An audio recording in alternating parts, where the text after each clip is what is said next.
The UMX Draco, Micro Draco, is a tad expensive, but it's a lot of fun. It can be flown where very few other models can. As a bonus, it can even do some outside-the-box flying such as hovering. But is $200 too much for a micro plane that's still plagued by the issues linear servos bring? We'll discuss that in a bit. It's difficult trying to find things to complain about the Micro Draco. The way Horizon describes it on their product page is 100% how we feel about it. It's not a suitable first ever RC aircraft. They don't even recommend it for someone's second model. But it is significantly easier to fly than their 2-meter version, which means you can enjoy the fun of flying a licensed replica without leaving brown marks in your pants. Scale details were impressively nailed without adding so much weight that it flies like doo-doo. Speaking of weight, the wing cube loading is 7.26. This is typical for this size of airplane.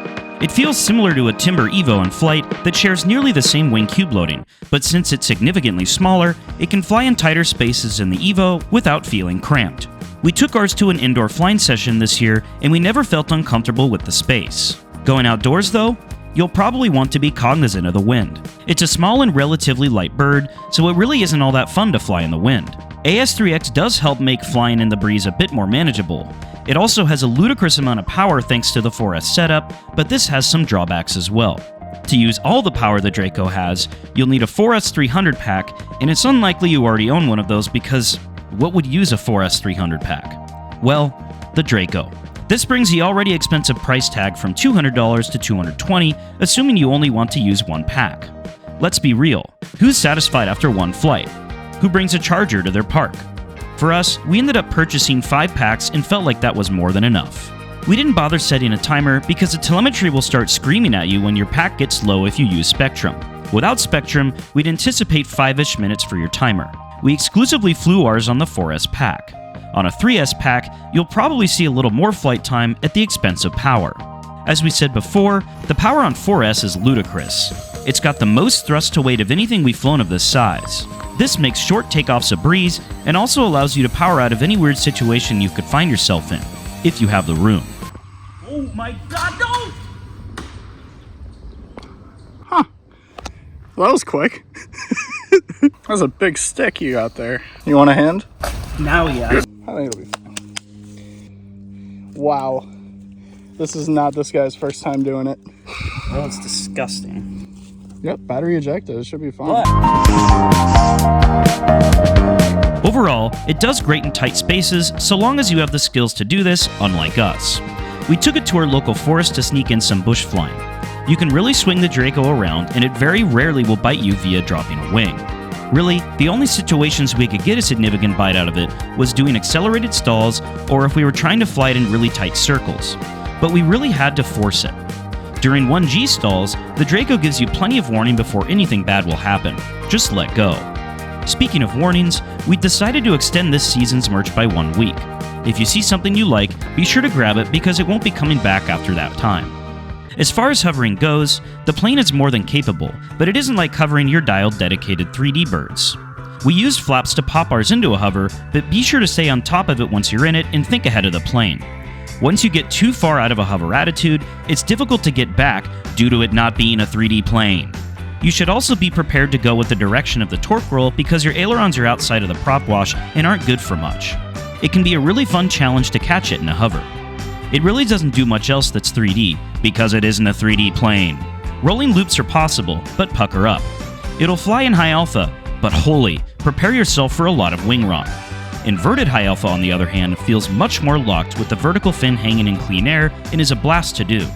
Speaking of flying inverted, be prepared to hold a lot of down elevator to keep it flying level. Knife Edge has some coupling present, but it's more than manageable. It'll sort of do a flat spin.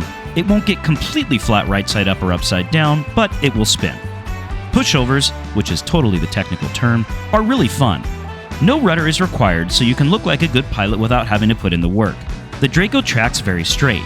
Flat turns using cross control can also be a blast to do with the Draco. Surprisingly, we didn't find it trying to bite us and drop a wing at all. You know what did bite us really hard though? Those stupid little outdated tech of linear servos. They arguably aren't reliable or powerful enough for a UMX plane like a UMX Timber. So, who at Horizon thought it would be a great idea to put these little things in a more powerful and slightly larger airframe will never understand why these linear servos weren't pushed out years ago when 3.7 gram rotary servos exist. Did Horizon purchase too many linear servos years ago and they're still trying to rid themselves of them? Rant over. Long story short, our elevator servo would intermittently lock out while flying. This led to us flying into a wall off camera and Cody nearly decapitating a few people.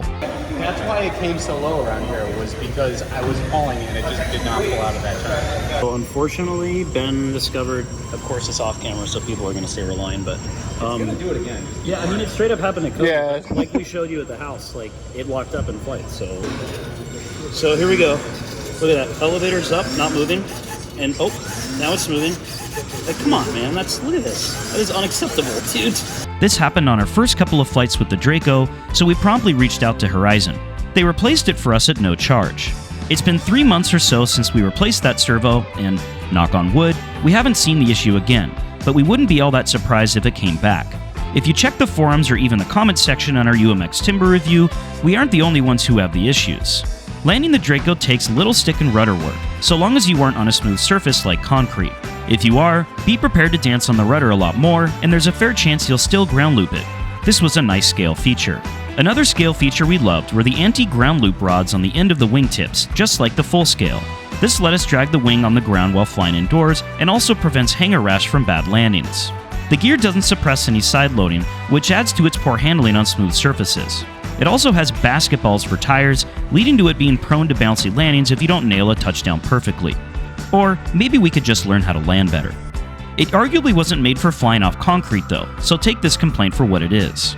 The Draco will take off from surprisingly tall grass without flipping over thanks to the bigger tires, and we felt it was just as capable as Horizon described it. Rough surface operations were also a breeze.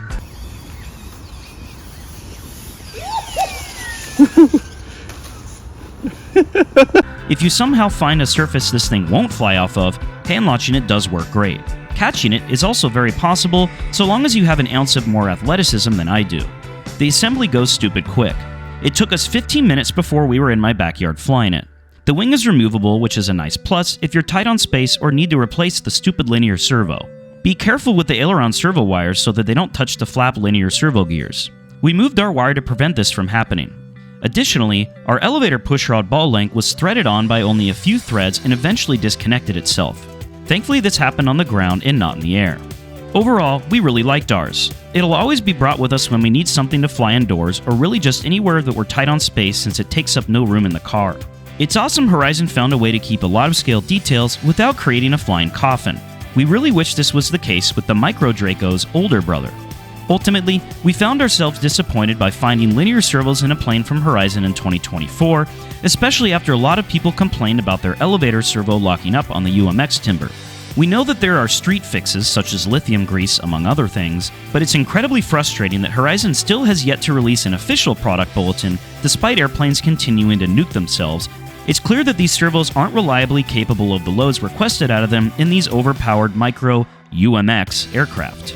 For a somewhat disposable Superlight 1S airplane like a Vapor, cheap linear servos almost make sense.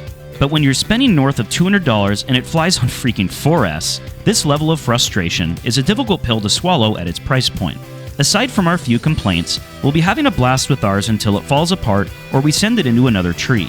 If you'd like to purchase one of your own, consider using our affiliate link in the description below.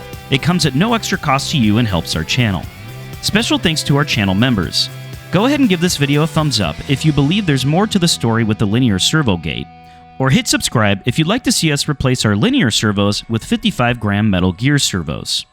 Happy landings, bounce one on for us, and we'll catch you next week with a new upload.